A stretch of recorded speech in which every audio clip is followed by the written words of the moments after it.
Hi, my name is Anu Verma, and this was a patient from Dr. Helen Matthews, MD, an OBGYN clinic in San Ramon, California. She's a returning patient with a chief complaint of dark continuous vaginal bleeding, which began 10 days ago. This patient was very challenging to me because the patient has a history of depression and her current gynecological symptoms are aggravating her depression. Subjective findings: ID MHDOB 1/1/1958, a 64-year-old Asian Hispanic female, went to the clinic alone. The date of service was 06/10/2022. MH is a reliable historian. Chief complaint: I still have vaginal bleeding. HPI. Started to have vaginal bleeding 10 days ago. She was sent to the transvaginal ultrasound last week, which is 6/2/22. She is unsure of the results. The bleeding has continued on a daily basis, which does not worsen nor relieved by anything. Reports fullness of abdomen. Bleeding is dark in color and characterized as spotting to moderate levels. Denies any pelvic pain. Denies taking medications for the bleeding. Past medical history is depression, diagnosed on 1/5/2021, postmenopausal in 2007. Surgeries: denies that. Hospitalization: denies. Allergies: no known allergies. Gynecological and OB: menarche at the age of 13, G2P2, normal vaginal delivery, menopaused at age 49. Medications: Zoloft 50 mg PO once daily for depression, and melatonin 3 mg PO once daily for postmenopausal. Immunizations up to date. Family history: mother deceased at 70 due to cervical cancer.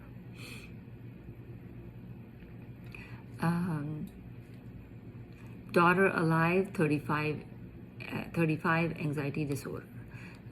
Social history: lives at home by herself, divorced, and her children just visit her once a month. She's non-smoker, non-alcoholic, denies drug use. She states that she feels safe at home. ROS: constitutional symptoms, denies weight loss, fatigues, and fever. Cardiovascular: denies chest pain, palpitations, or edema. Respiratory: denies shortness of breath, wheezing. Gastrointestinal: states feeling of fullness in abdomen, denies any bowel changes. Genitourinary: vaginal bleeding, denies painful urination, urgency. Neurological: denies headaches, numbness, tingling.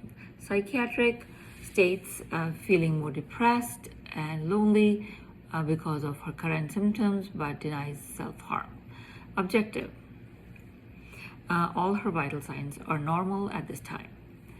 On ultrasound, her endometrium was thick, 7 millimeters, 2 regular masses noted in the posterior myocardium and extending to the uterine serosa.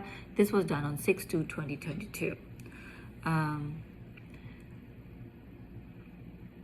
And myometrium, and it was noted that in the posterior myometrium was extending to the uterine serosa.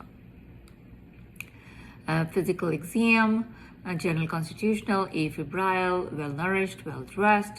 Cardiovascular: RRR, S1, S2 sounds auscultated. Respiratory: breath sounds clear, equal in all areas. GI: mild discomfort to RLQ upon palpation. Bowel sounds auscultated in all 4 quadrants. GU: external genitalia normal, no ulcers or lacerations. Vagina shows healthy pink mucosa. White discharge noted. Cervix shows no lesions. Endometrial biopsy performed with ample of sample collected. Neuro as normal sensation, steady gait, alert and oriented to person, place, time, and event. Psychiatric: calm mood and maintains eye contact. PHQ 9 scale, score of 18. Now for her assessment findings. Assess uterine sarcoma.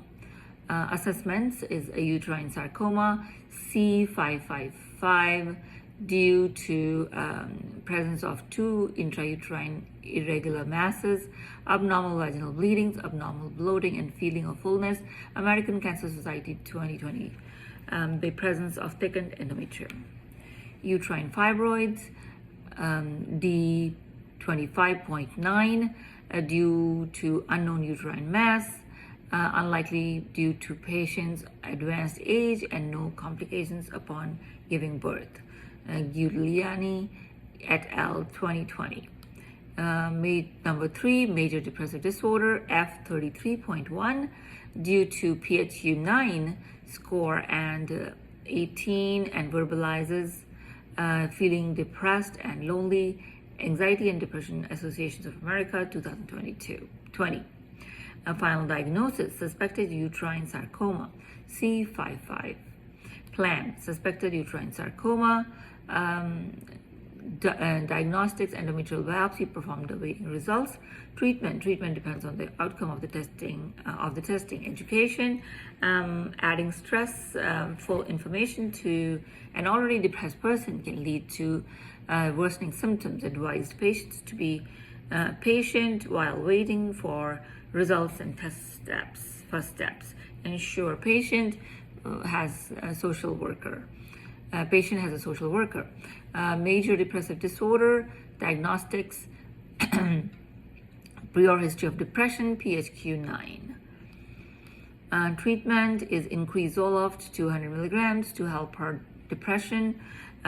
Discuss the side effects such as headache, nausea, diarrhea, dry mouth, increased sweating, feeling nervous, fatigues, feeling of insomnia. Education is encouraged to resume counseling with a therapist, discuss relaxation techniques like listening to the music to prevent feeling of loneliness, encourage her to resume doing things she regularly enjoys, such as gardening or painting. Discuss it to be open with her children about her present condition for her family support. Suggested a get-together with friends to avoid feeling of loneliness. Referrals, likely to gynecological, oncologist, a psychiatrist, and a social worker. Follow-up plan would be depending on the results of the endometrial biopsy. If positive, MH will be directed to a gynecological oncologist. If negative, the plan will be to schedule a hysteroscopy. I will follow up with her in 4 weeks and follow up on depression symptoms and medications effectiveness. Advise to go to ED with any thoughts of self-harm or severe vaginal bleeding, which is more than 1 pad in 1 hour. I collaborated with the patients by letting her express with both the positive and negative feelings, discussed her alternative options like relaxation techniques to prevent feeling of depression. Jean Watson's caring processes were considered by me being present for her, showing her a concern for her health condition, and following up calls whenever needed. My care was holistic because of the following. I considered the patient's preferences and gave her the options she can consider to help her with her symptoms. Number 2, provided appropriate health education. Number 3, provided emotional support. Number 4, discuss options to provide family and friends involvement in the care. Thank you so much.